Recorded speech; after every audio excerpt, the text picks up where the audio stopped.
Un saludo, bienvenidos a una edición más de Pulso Empresarial en su televisión regional, en Popular Televisión. En los próximos minutos vamos a hablar de temas de actualidad del mundo de la economía y de la empresa con nuestro experto en mercados, don Aurelio Sastre. Un saludo, don Aurelio. Un saludo y muy buenas tardes. Bueno, parece que volvemos a la cruda realidad. Llevamos prácticamente un año, unos 300 días, hablando de política, de lo accesorio, y sobre todo los grupos populistas metiendo mucho ruido, por cierto, pero los temas de fondo que preocupan a los ciudadanos, de esos no se ha hablado prácticamente nada, de las soluciones para el bienestar de la gente tampoco. Y este es el caso de asegurar el futuro de las pensiones, que por fin, tras unas declaraciones de la ministra de Trabajo, parece que el problema se empieza a ver, cuando, bueno, en este programa llevamos por lo menos 2 años o 3 años hablando de la necesidad de asegurar el futuro de las pensiones vía presupuestos, vía algún impuesto especial, en fin, buscando una fórmula en el Pacto de Toledo. Don Aurelio, ¿podemos decir bienvenidos a la realidad? Claro, a mí me llama mucho la atención los análisis de tanto economista como tenemos para al final llegar pues a la conclusión lógica y a la conclusión racional. Las pensiones tienen que estar absolutamente garantizadas. Es un derecho que tienen los pensionistas, es un derecho adquirido a lo largo de muchos años de cotización, de esfuerzo, de trabajo, y por tanto no se puede estar jugando pues con estas personas que si son sostenibles o no son sostenibles. Son tan sostenibles como pueden ser pues los salarios de los diputados o los salarios de asesores, gobiernos y demás.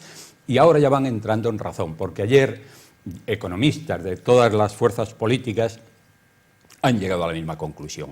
Las pensiones, si no es por cotizaciones, tendrán que ir con cargo a los presupuestos generales del Estado. Eso lo decía Jordi Sevilla ayer. Tienen que ir con cargo al Tesoro Público, complementarlas con esos cargos necesarios. También se está hablando, claro, las pensiones que son el producto de la contribución a lo largo de muchos años de trabajo, también están pagando de ahí las no contributivas. Con lo cual es una nueva carga que no tiene tampoco mucho sentido. No se puede justificar que no hay suficientes cotizantes cuando se están pagando pensiones que no eran por cotizantes.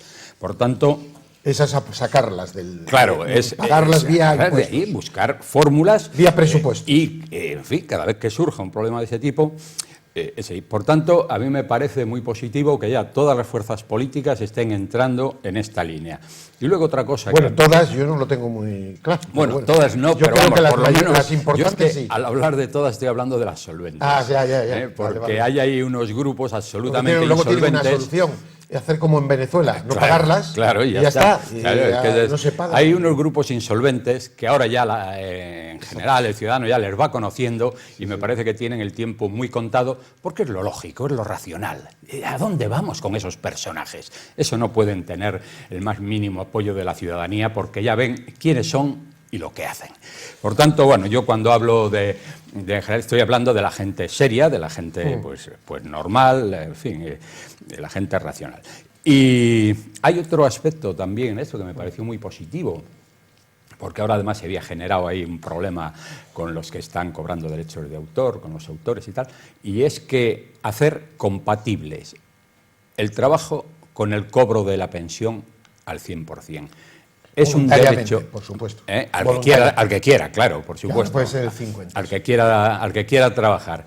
Pero no, ahora ya sabe usted que había el 50%, sí. O sea, ahora se podía trabajar y el 50% se cobraba, era compatible con el 50% de la pensión, pero Fátima Báñez ha dicho que el 100% y poder trabajar, pues es que es un derecho ya, es un derecho adquirido después de, ya digo, de 40 años o más trabajando. Por tanto, ese es un derecho y ¿por qué no van a poder? No, y es un uso de la libertad. Claro, es uso de libertad y además estaban planteando muchas situaciones que yo creo que eran injustas. Por ejemplo, el caso de los autores cobrando derechos al poder seguir escribiendo. Se están dando casos de gente que está dejando de escribir intelectuales, yo creo, de buen nivel, pues porque tienen que optar entre el trabajo y la pensión, ¿no? Entonces, con médicos ha pasado mucho, médicos que a lo largo de muchos años venían atendiendo pacientes, en fin, mayores y tal, en el momento que se jubilaban, esos pacientes quedaban descolgados totalmente de esto. Por tanto, creo que se empieza a actuar con bastante racionalidad en esta dirección. Parece que lo que están de acuerdo las grandes fuerzas, o las fuerzas serias, como dice usted, es en que se tiene que hacer en el Pacto de Toledo, dentro de ese instrumento que se adoptó por parte del Estado hace años, de consensos, para asegurar ese futuro. Porque detrás de todo ello está la sombra de algo en lo que no hay políticas. La despoblación de España, el envejecimiento de la población, esos datos alarmantes a 50 años, y que es curioso que ningún partido hable de un proyecto para que las familias puedan tener más hijos, para que se incentive el nacimiento de niños, lógicamente, y que se hagan unas políticas, como se hizo en los países nórdicos hace 15 años, que han dado magníficos resultados, incluso en Francia, que ha dado unos magníficos resultados. Aquí estamos hablando de cosas peregrinas, es decir, lo que se está convirtiendo es que en España los temas de fondo no se abordan, no se quiere abordar, en parte creo porque no hay talla en los políticos para tener ideas. Me lo decía el otro día un alto cargo, además que depende del partido político, no importa, pero él es un profesional, decía, es que si se analiza la clase política actual y la de hace 25, 30 años, pues realmente es muy difícil que algunos de ahora puedan entender, por ejemplo, un balance, una cuenta de resultados de una empresa, etcétera. Es que estamos, pues hombre, no voy a decir, pero es que en personas en general, lo digo total, nada preparadas. Es como si el marinero fuera al mando del buque y el capitán fuera de amarrador, ¿no? Esto es lo que está pasando en España. Es cierto. El capitán, el amarrador, toma decisiones y el capitán obedece. Pues eso es lo que está pasando en la vida política española en general. No, esto es cierto. Uno siempre, cuando, en fin, has estado pues, estudiando temas de empresas o temas de este tipo, siempre te decían que la dirección es previsión. La dirección es prever, analizar y proyectar el futuro. Bueno, pues esto es lo que falta aquí. Aquí están en el día a día y no ven más allá, yo diría, de sus narices a la hora de prever situaciones. Por tanto, todas las políticas son a muy corto plazo. No hay los planes que deben existir en toda acción política, y esto lo dicen todos los analistas serios y lo han venido diciendo a lo largo de la historia. Tiene que haber planes a corto plazo, a medio plazo y a largo plazo, pero planes realizables. Y planes que los vayan cumpliendo. Y aquí es que no se cumple absolutamente nada. Aquí, hoy, en este momento, todavía no sabemos lo que va a pasar mañana con el gobierno. O sea, estamos en esa situación. Y ya no es cuestión que no lo sepamos nosotros, es que no lo saben ni las más altas instancias del Estado, que están en una situación similar. Por tanto, ¿qué podemos esperar de esto? Y luego, por otra parte, tenemos a estos sesudos analistas y economistas, como el niño Becerra, que viene con unas ideas catastrofistas. Pues en España que hay un poco de miedo al futuro, a tener hijos, todo esto, y este hombre nos dice que nos viene la catástrofe en 4 días, además, que si usted analiza sus declaraciones, yo no sé, también en el diario Montañés deberían, una vez que hablan y dicen estas cosas, deberían hacer un análisis, un editorial en este foro serio. Tienen que llevar, en este foro llevan gente muy importante, usted lo seguirá también, lleva gente muy importante y también tienen que llevar a veces economistas que, en el buen sentido lo digo, que den juego, porque también lo mediático tiene interés, ¿no? Lo digo porque pienso que es así, ¿no? Pero de un economista se espera que no haga ese análisis tan simplista que lo puede hacer pues cualquiera desde la calle, de decir, hombre, la automatización crea paro. Bueno, pues vamos, a mí me parece una perogrullada auténtica. La automatización crea paro, pero aumenta la productividad. Y de esa mayor productividad, un economista debería decir... Se pueden sacar impuestos. Se pueden sacar impuestos y no solamente esa mayor productividad ha de beneficiar a los, yo diría, propietarios de los bienes de producción, sino también al factor trabajo debería... ¿Cómo? Pues a lo mejor trabajando 1 hora menos, trabajando 2 horas, puesto que tienen ya una máquina que va a producir lo de 2, lo de 3 o lo de 5. Lo que no significa es que si hoy las empresas se automatizan y meten maquinaria, todos esos obreros que sobran, que a fin de cuentas fueron la base para que esa empresa pudiera adquirir esa maquinaria, se queden en el paro. Por tanto, un economista debe hacer análisis más de futuro. Y dices, ¿cómo se puede resolver el paro en España? Pues el paro en España tiene que venir por este lado. Aumento de la productividad de las empresas, mayores beneficios de las empresas. Y más formación. Más formación. Que vamos hacia atrás. Quizás, menos horas de trabajo y más gente empleada. Porque lo que no puede hacer una sociedad es dejar a la gente sin trabajo y sin medios de vida solo porque llega la automatización. El tema de la formación, que es un tema que hemos tocado, es fundamental. Es decir, en un país en la que hay una asociación de padres de escolar que dice que menos deberes, que menos exigir a los... Bueno, decir, ¿qué sociedad absurdo, vamos a crear? Claro, Pero yo no voy a hablar que sea la exigencia, no sé, que estrangule, no voy por ahí. Pero hay que conseguir un nivel escolar importante de conocimiento para ser un país rico en conocimiento, y contra más conocimiento, más libertad, claro, y más calidad de vida. Y conocimientos homologables también y valorables en el exterior. Es que esa es la clave. Que es hacia donde hay claro, que ir, ¿no? Con menos horas escolares, con menos exigencia, con más vacaciones, con que no haya deberes, con que hay que igualar todos por debajo, pues con menos esfuerzo, pues lo que tenemos es lo que podemos tener. Sí. Lo que hemos visto el otro día en la... Bueno, que la mayoría de aquellos no eran seguro estudiantes, en la Universidad Autónoma. Aquellos eran los antisistemas de siempre. Bueno, el martes se produce una magnífica noticia que habíamos anunciado en primicia aquí. Es la presentación oficial en el Palacio del Embarcadero, ya con la naviera, autoridades y tal, y el inicio ya del barco de las líneas, del Conro, el buque, magnífico macrobuque, roll-on, roll-off, y también de contenedores, Conro, mejor dicho, contenedores y tráfico rodado, que va a enlazar Santander 2 veces por semana, es decir, con unos magníficos horarios, con el puerto más importante, uno de los 3 puertos más importantes del mundo, que es el puerto de Rotterdam, y que va a ser una línea de contenedores de fuerte competencia. También nos une con Leixões, Portugal, pero lo importante, lógicamente por la distancia y por ser el centro estratégico, es con Rotterdam. Esto va a suponer entrar a competir directamente con otros puertos del Cantábrico, en concreto en contenedores con Bilbao, y sé que también se va a presentar muy bien en los próximos días, no sé si el jueves, el martes aquí, y el jueves o el miércoles en Valladolid, para los clientes de Castilla, algo que nunca debiéramos de haber abandonado. Claro. Siempre se dijo que Santander era el puerto de Castilla, y yo creo que esa idea ha sido abandonada, olvidada por completo por todos aquellos que son como muy regionalistas, pero que se han olvidado de lo fundamental, ¿no?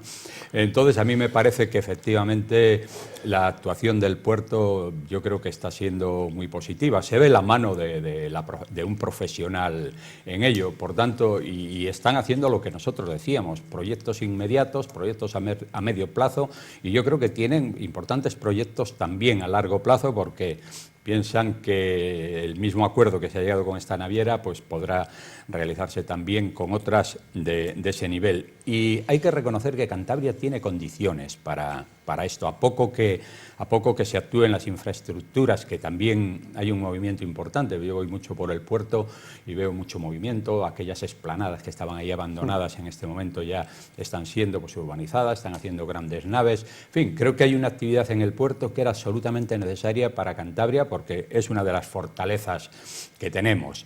Ahora, que eso yo creo que empieza a estar encarrilado y que lo tienen que lo tienen que apoyar incondicionalmente el gobierno. Y acción comercial ahora en Castilla, es decir, vamos a entrar en ahora la gestión comercial en Castilla y en los demás puntos de Madrid, etcétera. Hoy aquí se están haciendo mucha exportación también a través del puerto de Barcelona. Quiero decir que la distancia no siempre es un hándicap cuando hay vías de comunicación. Y, en fin, quiero decir que si hay ferrocarril, si hay carreteras y demás, pues este puerto puede actuar en buena parte de España. Por tanto, yo creo que es muy positivo.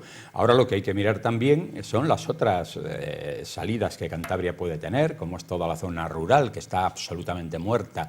Cantabria tiene toda la población rural, pues pensando a ver qué salida se encuentra, porque ni productos ganaderos, ni productos lácteos, ni montes, que aquí podía haber una actividad maderera importantísima, y más con un puerto y resulta que todo eso está absolutamente abandonado, pues porque no está en la mente de los que gobiernan, ¿no? Me da mucha pena lo de las vacas tudancas. Yo hace unos días que estábamos por el monte y solo vi media docena de vacas tudancas, pero hay muchísimas, y es algo espectacular. Hay más de 2000. La vaca tudanca, que yo creo que como este gobierno siga sin atenderlas, van a acabar con 4 vacas en Cabárceno, da verdadera pena porque es un ejemplar extraordinario, es una maravilla la figura que tiene, y además es autóctona de Cantabria. Eso no se puede abandonar. Bueno, yo no creo que hay unas diferencias, parece ser, entre la asociación rural de Vaca Tudanca y el Ejecutivo, que espero que se arregle, porque están condenados a entenderse y evidentemente y a remar juntos, espero y lo deseo. Hay otra noticia importante, y que yo creo que es importante, porque todo lo que sea adelantarse en estrategias comerciales es fundamental. Sí. Es la línea de vuelos en marzo Santander-Varsovia. 2 enlaces con una buena compañía, una compañía húngara, Wizz Air, pero es una low cost importante que se está metiendo en los mercados occidentales de manera muy positiva. Bien, por ejemplo, a Zaragoza está volando, creo que desde Budapest. Bien, a lo que iba a decir, es importante porque incluso para los negocios con los que eran países del este no hay ningún enlace en el norte directo. Este es el tipo de proyectos en los que hay que trabajar, adelantarse, pensar, estrujarnos la cabeza para hacer estas operaciones. Sí, yo creo que sí, que lo de dar vida al puerto, al aeropuerto es muy importante. Ha caído de una manera muy notable. Bueno, porque ha habido menos vuelos, algunas líneas, pero estamos en unos datos que respecto a la población son extraordinarios. Yo, que en este aspecto tengo una forma de pensar totalmente distinta. Los datos de hace 2 años fueron fuera de normalidad por el número de vuelos. Se va a ir recuperando, vamos a ir acercándonos sucesivamente otra vez al 1.000.000 de pasajeros, que es tremendo, que son 2 veces la población de Cantabria prácticamente, y eso es una brutalidad. En la medida que haya nuevos destinos y destinos atractivos, pues esto... Yo creo que esta es una magnífica noticia, porque también va a servir para el negocio. Por supuesto, Varsovia también es una ciudad turística. Los países del este, que fueron del este, por ejemplo, Praga, Budapest y Varsovia, son ahí 3 capitales que están teniendo un número de visitantes muy grande en los últimos 5 años, y que yo creo que va a consolidar ese tráfico aéreo desde Santander. Además lo van a hacer con el Airbus 321, que es un avión grande, un avión de 200 plazas prácticamente. Yo creo que es una buena noticia. Sí, es una buena noticia, pero además, y es a veces, bueno, es que caen mucho los movimientos de pasajeros y demás, pero también a veces caen porque hace falta que en Santander haya cosas para que la gente tenga que venir, que es otro de los problemas. Aquí, por ejemplo, hay una polémica entre el sector turístico, sobre todo hostelería y demás, con el gobierno, porque así como en toda España, sobre todo en zonas turísticas, se hacen paquetes turísticos que son ofertas muy interesantes para la gente que viene. Aquí esto está absolutamente olvidado, y tenemos elementos, pues como son las cuevas de Altamira. Parece que eso ya está en vías de solución, ha sido últimamente, ¿no? Se ha tardado, pero son esos proyectos que hay que ponerlos en marcha con rapidez. Sí. Porque no podemos estar ahí con un proyecto. Mira, yo el otro día destacaba... El tema es la lentitud. Es la lentitud. Yo el otro día destacaba la actuación, por ejemplo, del Ayuntamiento de Santander. Cómo les pasa por la cabeza un proyecto, lo analizan, lo estudian, y en 4 días ese proyecto